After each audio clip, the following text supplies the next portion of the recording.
Hello বন্ধুরা, ইন্দ্রানিস কিচেনে তোমাদের সবাইকে স্বাগত। দেখো আজকে আমার রেসিপি চিকেন মাঞ্চুরিয়ান। এই গরম গরম ধোঁয়া ওঠা চিকেন মাঞ্চুরিয়ান রেসিপি কিন্তু ফ্রাইড রাইস, চাউমিন সব কিছুর সাথে খুব ভালো লাগে। এই চাইনিজ ডিশটা কী করে তৈরি করলাম চলো তোমাদের সঙ্গে এই রেসিপিটা শেয়ার করি। ভালো লাগলে লাইক করো, শেয়ার করো, সাবস্ক্রাইব করে পাশে থাকা বেল বাটনটা প্রেস করে দিও। Let's go.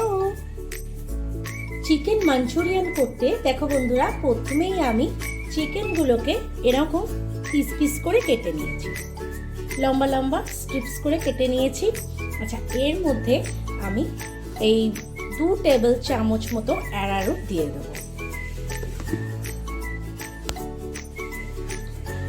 আর এর মধ্যে আমি 1 টেবিল চামচ মতো ময়দা দেব। একটা ডিম আমি এর মধ্যে ফেটিয়ে দেব। দেখো, ডিমের সাদা অংশ হলুদ অংশ কোনোটাই আলাদা করার দরকার নেই, পুরো গোটা ডিমটা তোমরা এর মধ্যে দিয়ে দেবে বন্ধুরা। আচ্ছা, নুন দেব। আচ্ছা, নুনটা দেখো খুব বেশি করে দেবে না, অল্প পরিমাণে দেবে, কারণ এই রান্নাটা সয়া সস দিয়ে হবে, তাই অল্প পরিমাণ নুন দেবে। আর দেখো, আমি এখানে গোলমরিচটা গুঁড়ো করে রেখেছিলাম, এই গোলমরিচ আমি অল্প পরিমাণে এর মধ্যে দিয়ে দেবো। আর এর মধ্যে সব শেষে দেব চিনি। চিনিটা কিন্তু একটুখানি দেব, হ্যাঁ। তারপর এটাকে ভালো করে মিক্সড করে নেবে বন্ধুরা, আর এটাকে অন্তত আধ ঘন্টা মতো ম্যারিনেশনের জন্য রেখে দেবে।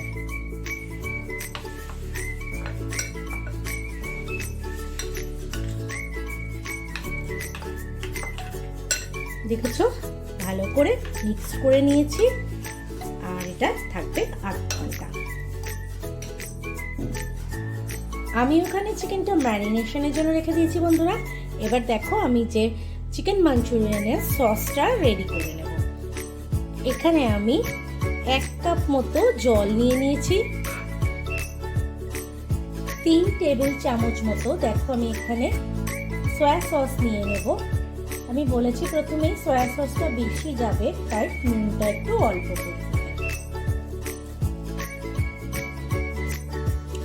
1 টেবিল চামচ মতো আমি এখানে চিলি সস অ্যাড করে দেব, আর দেখো 1.5 টেবিল চামচ মতো আমি এখানে টমেটো সস অ্যাড করব।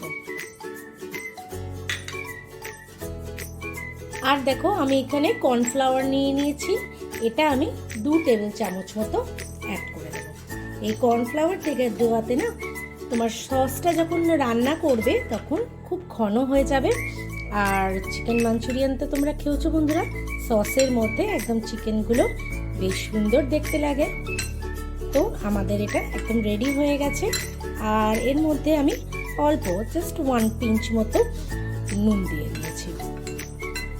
আচ্ছা, সসটা রেডি করে রেখে দিই, এবার আমরা চিকেনটা রেডি করে নিই।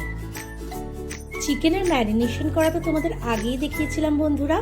আমি এই চিকেনটাকে আর একটু টেস্টি করার জন্য 1/2 চামচ মতো সয়া সস আর একটু অ্যাড করে দিচ্ছি। এটা দিতেও পারো, নাও দিতে পারো, অপশনাল। দেখো বন্ধুরা, আমি এখানে কড়াইতে একটু তেল নিয়ে নিয়েছি, রিফাইন তেল নিয়েছি, হ্যাঁ। আর এবার এই চিকেনগুলোকে ভেজে নেব। আচ্ছা, চিকেনগুলো সব একসঙ্গে থপাস করে দিয়ে দেবে না, তাহলে ভাজাটা ভালো হবে না, আলাদা আলাদা করে ভাজবে। অল্প অল্প করেই দেবে চিকেনগুলোকে।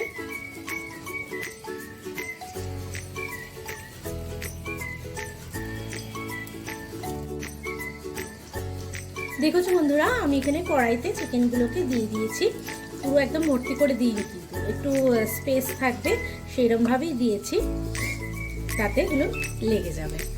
যদি তুমি এরকম ফাঁকা ফাঁকা করে না রাখো তাহলে চিকেনগুলো সব একটার সাথে লেগে যাবে। এবার চিকেনগুলোকে ভেজে নেব।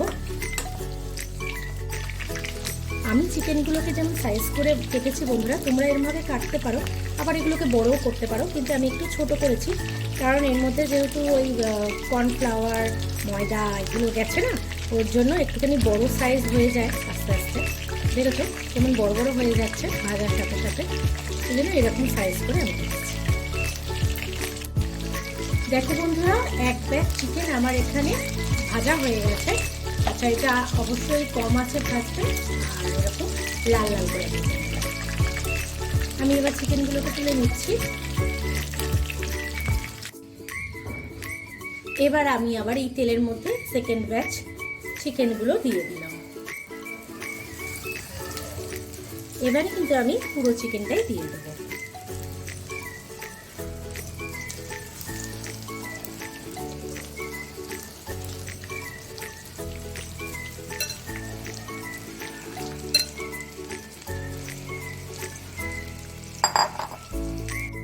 এই চিকেনগুলোকেও বন্ধুরা আমি কম আঁচে ভেজে নেব। দেখো বন্ধুরা, সেকেন্ড ব্যাচ চিকেনও আমার ভাজা হয়ে গেছে। এবার আমি এগুলোকে আবার একটা পাত্রের মধ্যে তুলে নিচ্ছি। এবারে আমি এই তেলটার মধ্যে পেঁয়াজগুলোকে কুচি করে রেখেছিলাম, সেই পেঁয়াজ আমি এর মধ্যে দিয়ে দিলাম। এটা আমি দুটো ছোট পেঁয়াজ কুচি করে রেখেছি। আর দেখো, এখানে রসুন কুচি করে রেখেছি আমি 7-8 কোয়া মতো। সেই রসুনগুলো এর মধ্যে দিয়ে দেবো। আর দেখো, এখানে আদা বেটে রেখেছি আমি, এই আদা বাটাটাও এর মধ্যে দিয়ে দেবো। গ্যাসটা কম করে রান্নাটা করবে, আর সবগুলোকে আমি ভালো করে ভেজে নেব। এরপর আমি এর মধ্যে ক্যাপসিকাম কুচো করে রেখেছি, সেই ক্যাপসিকামটাও এর মধ্যে দিয়ে দেবো।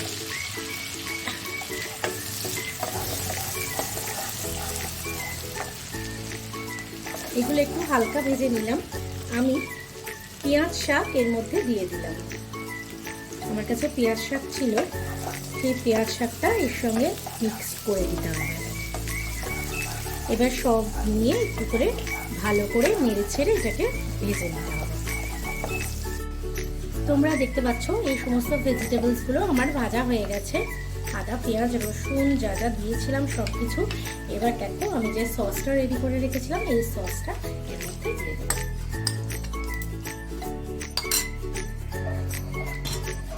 তারপর এটাকে ভালো করে নেড়ে নেব। দেখো, বেশিক্ষণ সময় লাগবে না। সসটার মধ্যে আমি যেহেতু কর্নফ্লাওয়ার দিয়ে রেখেছি, তাই এটা ঘন হয়ে যাবে। আচ্ছা, এর মধ্যে আমি একটুখানি জল অ্যাড করে দেবো। জলটা দিচ্ছি কারণ এর মধ্যে চিকেনটা দিতে হবে, তা চিকেনটা তো এর মধ্যে একটু সেদ্ধ হতে হবে, তাই জলটা অ্যাড করে দেবো। দেখবে এক্ষুনি ঘন হয়ে যাবে এটা। এবার আমি এর মধ্যে অল্প পরিমাণ হলুদ অ্যাড করে দিলাম। আচ্ছা, সস দেওয়ার জন্য কিন্তু মানে কোনো বাধা টাধা নেই, তুমি যত ইচ্ছে সস দিতে পারো। এটা একটু লালচে লালচে হয়ে এসছে, আমার মনে হচ্ছে আর একটু সস দেবো এর মধ্যে। আমি এর মধ্যে একটু ডার্ক সোয়া সস অ্যাড করে দিলাম।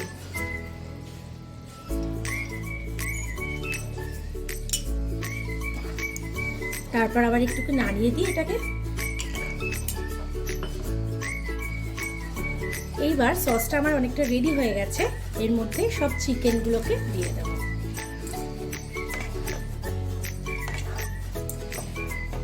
চিকেনগুলোকে দিয়ে ভালো মতো নাড়িয়ে নিতে হবে। আর নুন মিষ্টি তোমরা সব চেক করে নেবে। এর মধ্যে আমি আবার অল্প পরিমাণ নুন দিয়ে দিলাম। নুনটা তো আগে দেওয়া ছিল চিকেনের মধ্যে। আচ্ছা, আর এর মধ্যে আবার চিনি দিয়ে দেবো। নুন চিনি দিলে টেস্টটা তো একটু বেশি বাড়বে। আর এটা ঘন হতে থাকবে, যত নাড়াবে তত ঘন হবে। আমার রেসিপিটা যদি তোমাদের পছন্দ হয়ে থাকে বন্ধুরা, একটা লাইক করো, শেয়ার করো, সাবস্ক্রাইব করে পাশে থাকা বেল বাটনটা প্রেস করো। আর কমেন্ট করে জানিও আমার রান্না তোমাদের কেমন লাগে। আচ্ছা, আমি আগে কিন্তু 1.5 টেবিল চামচ মতো তোমার টমেটো সস দিয়েছিলাম। আমি আবার এখানে 1 টেবিল চামচ মতো টমেটো সস দিলাম। টেস্টটা তাহলে আরেকটু সুন্দর আসবে। আর ঝালটা একটু কম হয়েছে, তাই চিলি সসটাও এর মধ্যে দিচ্ছি।